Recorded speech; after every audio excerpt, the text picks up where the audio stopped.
Ja seuraavaksihan me olemme tässä tutkimassa tällaisten kasvihuoneen kateverhojen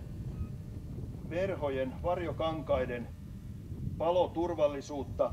Meillä on tässä erään valmistajan meille tarjoamat mallit. Täällä on tämmöistä vähän enemmän ja vähemmän varjostavaa mallia, joista osaa sitten kaupataan suorastaan tällaisella Fire Break tämmöisellä palokatko tuotemerkillä. Ja pitemmittä puheitta ja aasin silloitta me lähdemme testaamaan, että kuinka suuri paloriski nämä on. Eihän se kasvihuone, ainakaan lasihuone sinänsä pitäisi olla kovinkaan ihmeellisesti palava rakennus, lasia ja alumiinia, mutta yleensä se irtain ja nämä tämmöiset verhomateriaalit se sitten jonkunlaisen paloriskin muodostavat ja sitten ei muuta kuin tulta päin.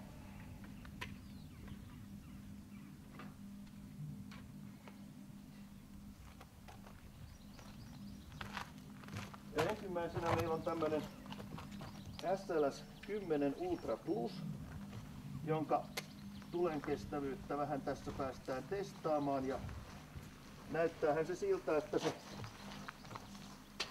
palaa ihan niin kuin valmistaja on suunnitellutkin, ei siinä mitään.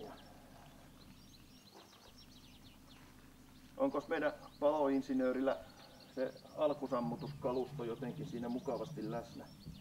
Oskis. No niin. Ja kuten näette, niin vähän tuosta palavaa muoviakin sieltä tulee, että jos sulla on se ruiskupullo jossakin, niin sä voisit tulla ja sammuttaa ton. Ja seuraavaksi katsotaan tämän ILS Revoluxin paloturvallisuutta. Huomattavasti vaikeammin syttyy, kun on vähemmän nailonia ja enemmän alumiinia. Ennemminkin se siinä vähän kytee ja sulaa, mutta ei kovin iloisella liekillä pala. Voisikohan tätä nyt sitten kutsua paloa hidastavaksi rakenteeksi?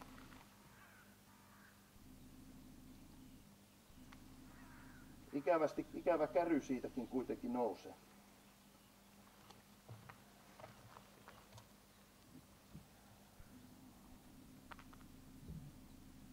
No, sillä välin kun se siinä savuaa, niin siirrytään seuraavaan tähän XLS-malliin. Ja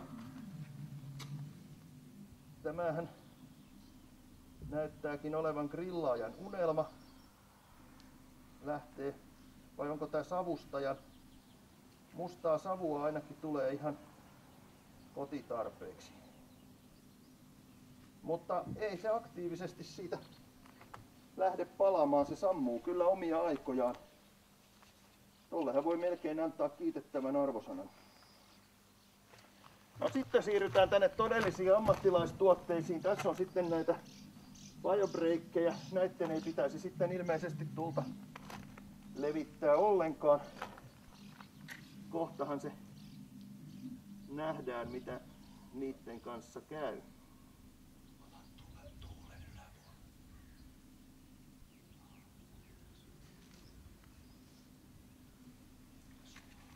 Se ei kyllä liekillä pala se, vaan ikään kuin häviää siitä.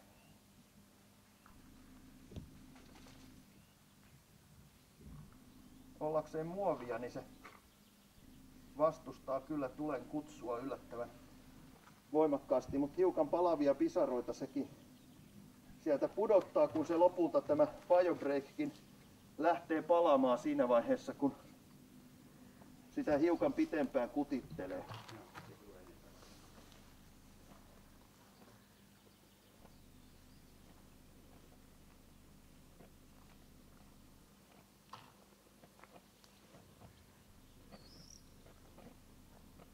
Ja ennen kuin meidän koko kasvihuone palaa, niin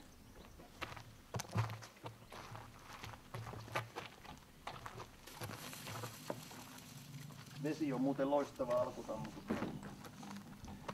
Sitten meillä onkin täällä viimeisenä sitten tämä XLS BioBreak, mikä on valmistajan mukaan tehokkain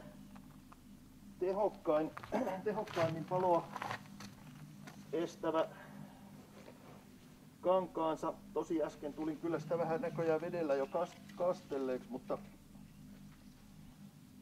eiköhän se meille silti kerro, mistä puusta se on veistetty. Ja näin se kasteltu parhaiten paloa pidättävä varjokangas sitten lähtee palamaan. Näin se vaan on, että ei kannata ihan joka tuotteessa uskoa sitä, mitä markkinamiehet sanoo, että myyntitykiltä voi pyytää pienen demonstraation, että miten se palon kestävä materiaali oikeasti käyttäytyy. Tiedä enemmän, luule vähemmän.